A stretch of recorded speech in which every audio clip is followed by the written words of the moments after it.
film or series lit your fuse and made you have to tell stories on screen?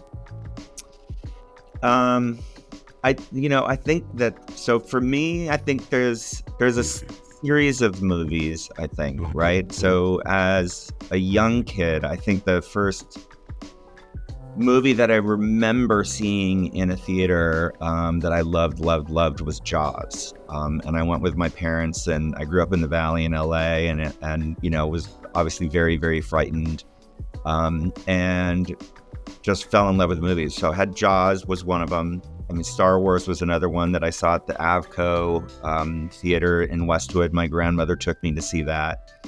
And then I probably saw it 7 times or something like that. So it was like, Star Wars, and it was the Spielberg movies that made me love movies. But I didn't want to be a filmmaker yet. I was obsessed with movies and loved going to them. And then I think what happened was, when I was 14, my parents split up, and, I hadn't spent that much time with my dad when my parents were married. And then all of a sudden there's a divorce, and then you're sort of forced into spending 2 days a week with somebody that you didn't used to hang out with that much. And so he and I would either go golfing or we'd go to the movies. And so from 14 until I went to college, I pretty much saw every movie out there. And I was in this weird sort of time in my life where I had thought that maybe I wanted to be a doctor, and was quickly realizing in high school that I was not loving chemistry and not loving math and not loving all the things that, you're going to need to kind of love if you want to be a doctor. And around this time, my dad took me, and I think they may have come out in the same year. I saw After Hours by Scorsese, and I saw Raising Arizona by the Coen brothers. And I suddenly changed my view on movies entirely. And I think as much as I loved Star Wars and the Spielberg movies and those movies that I grew up with, these were the first movies where I suddenly went, oh man, this is an art form. And I kind of fell in love with the idea of movies as art. And it also sort of lined up with, maybe a year away, it might have been the next year, there was a humanities class that was offered in my high school, and half the year we studied music and half the year we studied film. And so after being sort of inspired by by Raising Arizona and After Hours, now I suddenly had this, my sort of first film teacher. He went back and he showed Battleship Potemkin, and he showed M, and he showed Cabinet of Dr. Caligari, and he showed City Lights, and Citizen Kane I saw for the first time in this class, all the way through Clockwork Orange in this class. And, it just suddenly, I was 16, 17 years old, and mind was blown. And I started buying all these film books and, trying to learn about the language of film, and then decided to go to film school. You started in a way that a lot of people do. You make videos with just about everyone but Taylor Swift.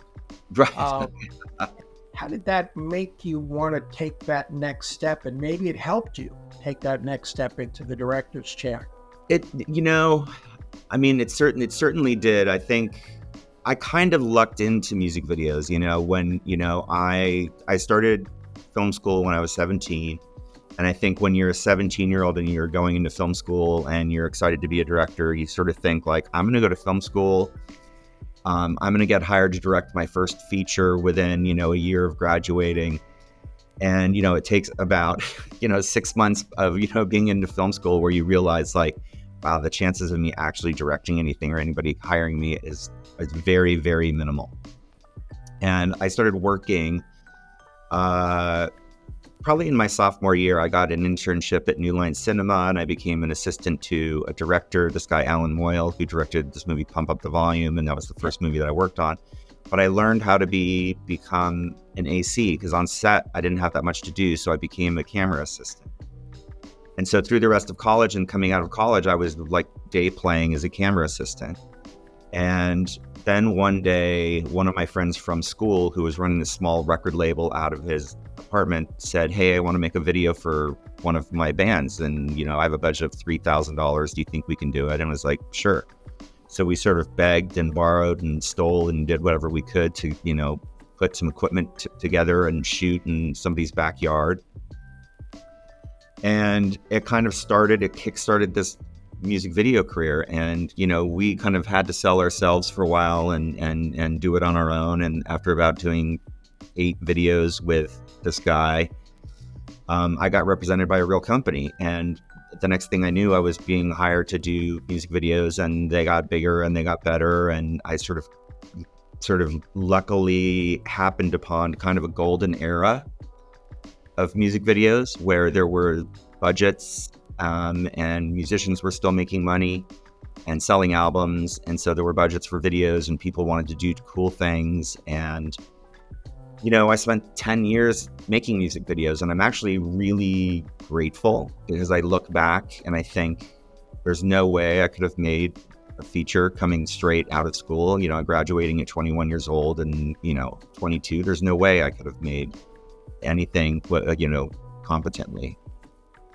As you were coming up and cutting your teeth as a filmmaker, what movie or series came along and you watched it and it was so good it made you think, boy, what am I doing here? Can I really play in that sandbox? I mean, you mentioned New Line, and I think if I was a filmmaker, I would have had that feeling when I saw their movie Seven.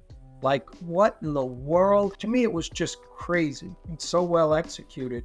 But you tell me, what came along and made you think, man, I got to up my game?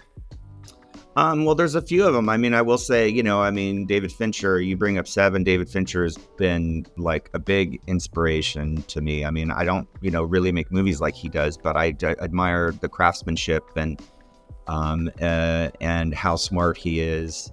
And I will say too, just anecdotally, he was also a music video director, which you probably know, a music video director. And primarily his time was like just as I was getting into it, he was kind of getting out of it and going into movies.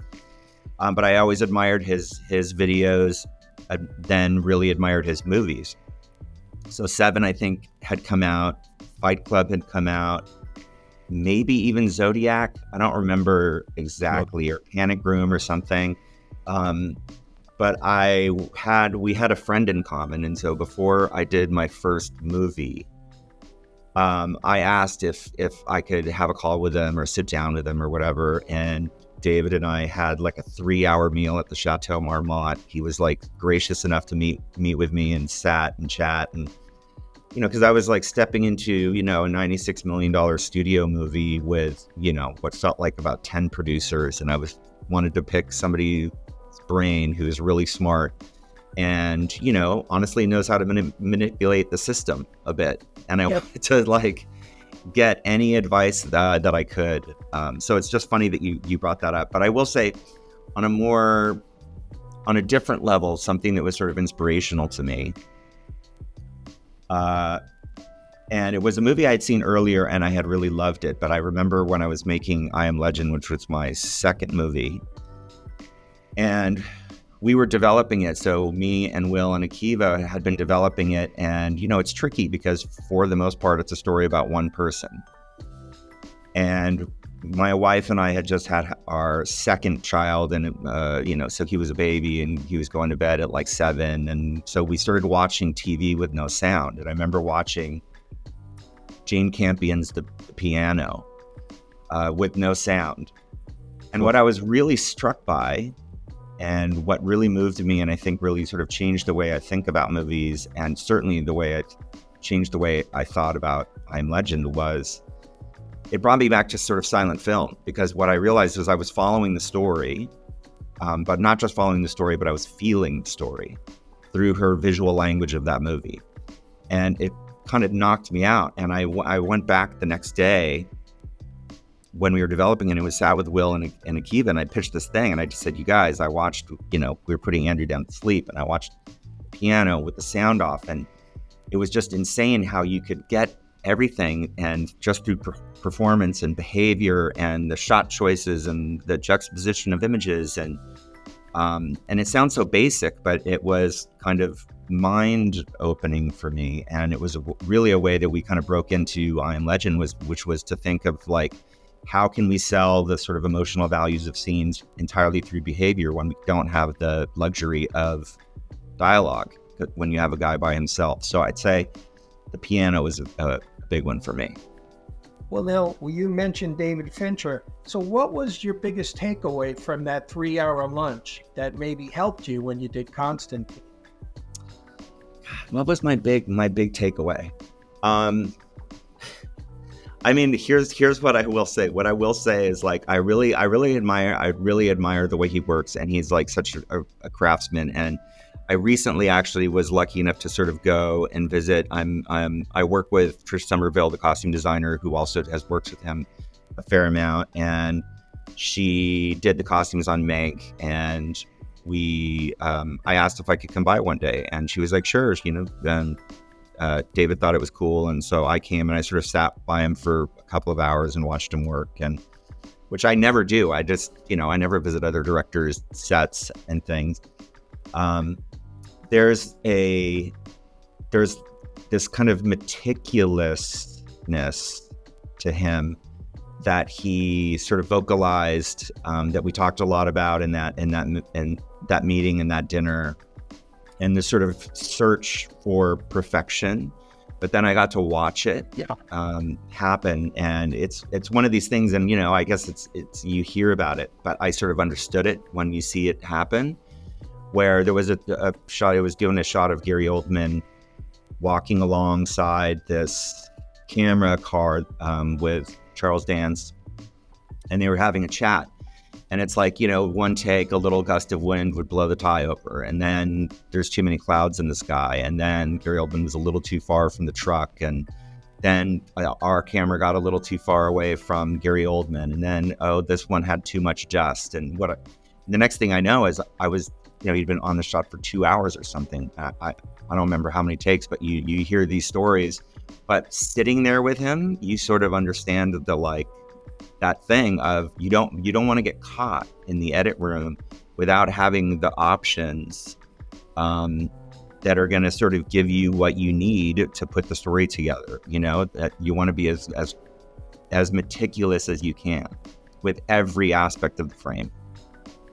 Well, now, whether it was the success of something you did or approval from someone whose opinion really mattered to you, what first gave you the confidence that, I can do this, I do belong?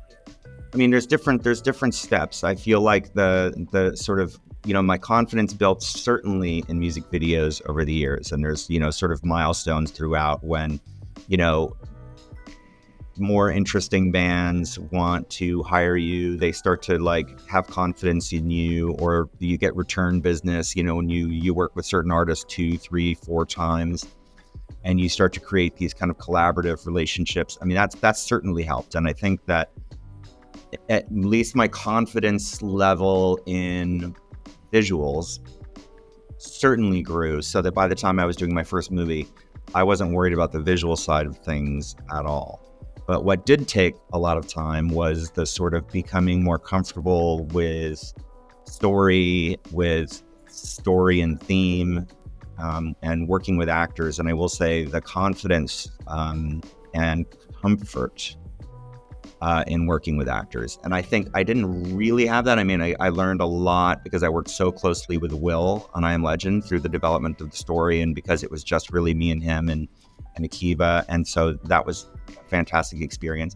But I will say it was when I started doing the Hunger Games, I was suddenly surrounded for 3 years doing 3 movies back to back with all these incredible actors and all incredibly different styles and all incredibly supportive, that I felt like I finally sort of found my footing in feeling like actors are collaborators with me, and not just trying to convince them to do things that I want them to do. Because every day on those movies, when I was doing Catching Fire, you'd have a scene with Donald Sutherland and Philip Seymour Hoffman and Jennifer Lawrence and Jeffrey Wright and Woody Harrelson, and all these people are all in the room at the same time. And, it's a lot of personalities to deal with, a lot of different acting styles to deal with, but they're all really talented. and also great people. And so I felt like that's where I finally kind of found that footing for me and that confidence. But what would you say was the single biggest obstacle that you had to overcome to allow you to turn these projects that influenced you into your own language as a filmmaker? I don't know if there was like that I can come up with an obstacle, but I feel like what's sort of surprising, I think, is that, when I talk about the things that sort of honestly are the movies that made me go to film school, when I talk about Raising Arizona or I talk about After Hours, even weirdly like Sam Raimi's Evil Dead or Evil Dead 2, like you look at it and it's like, I don't make movies at all like that. That it's the thing that was just that somehow I discovered film as an art form somehow through those movies. And so then it was really about finding my own voice. And I feel like it was trying to figure out, especially in the kind of studio world, like, what is it about the projects that I'm choosing? Like, what is it that makes these movies feel like me or feel like my voice? And what I've kind of discovered is that I lean into movies about very lonely people. And I don't know why that is. It's a very strange thing. And that doesn't mean like that there's not anybody around like in I Am Legend, but usually these very sort of solitary figures on very lonely journeys. And I don't know what that is, but I felt like, also because, I'm not a writer. I work with writers and I collaborate with authors and collaborate with screenwriters, but I'm not writing my own material. So it's different in that sense, right? Trying to find sort of what your voice is as a filmmaker and kind of trying to discover like, why do you fall in love with certain stories and certain worlds? And I think it still may even have been around Hunger Games where like I suddenly discovered that it's these kind of solitary, lonely figures, and I'm somehow drawn to stories about people like that. So now, what burned in you to want to return to the world of Hunger Games? Obviously, well, you did 2 movies and they split one of them into 2, and here you come back with a prequel. What made you want to? What burned in you that made you want to return? I think, it's a few things. One is, we were really surprised at the end of 2015. We thought the movies were done. Mockingjay was done. Suzanne had said, you know what, I've been working on these books and movies for 10 years. I got to do something else. I'm going to go write some plays or, but no more Hunger Games. And Nina, the producer, and I were both thinking like, well, we're not just going to do some other person's version of a Hunger Games movie. But if Suzanne comes back, we're interested. She called us in 2019, the end of 2019, and said, surprise, but I'm almost done with a new book, which was intriguing. I think partially because I love collaborating with Suzanne. I love collaborating with Nina. I love being a part of that world. But, very curious to read it. And, there was hesitation because I wondered and knew Katniss Everdeen was not in it. And I wondered, what is an audience's appetite going to be for a Hunger Games movie without Katniss Everdeen? But then I read the manuscript.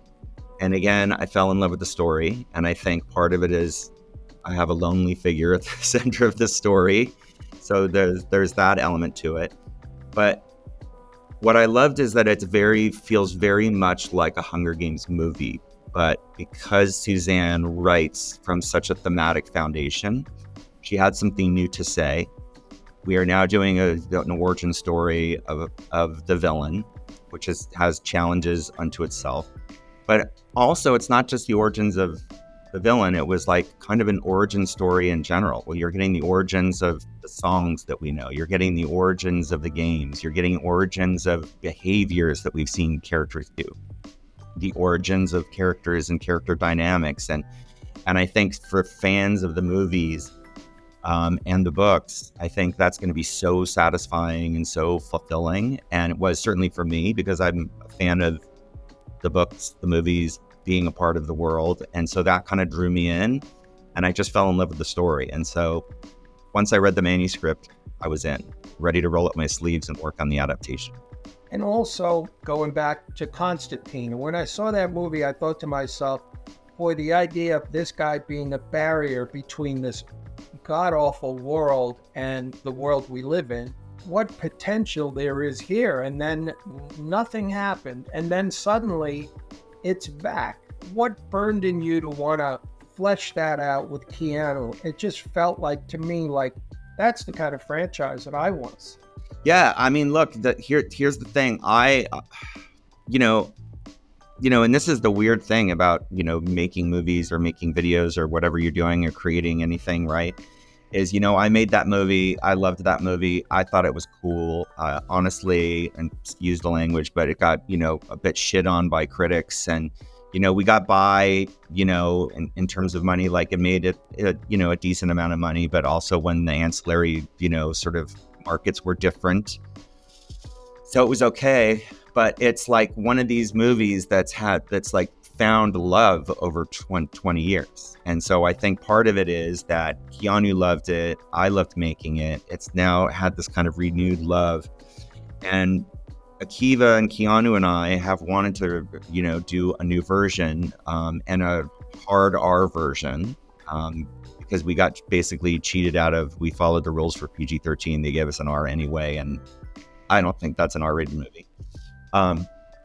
So we wanted to do it, and it's, honestly, it's been tricky. There's been a lot of hurdles. A lot of people have sort of gotten control of the sort of the Vertigo characters and the DC universe, and it's changed hands, and, people are going to do TV shows. The TV show had been done, and then somebody else has it. And, and it's not until now that we actually have some control of the character again to be able to sit down and start cracking the story. And the three of us had gotten together a few times before the strike to start breaking the story, and we have some good ideas, and I would love nothing more than to be back in that world.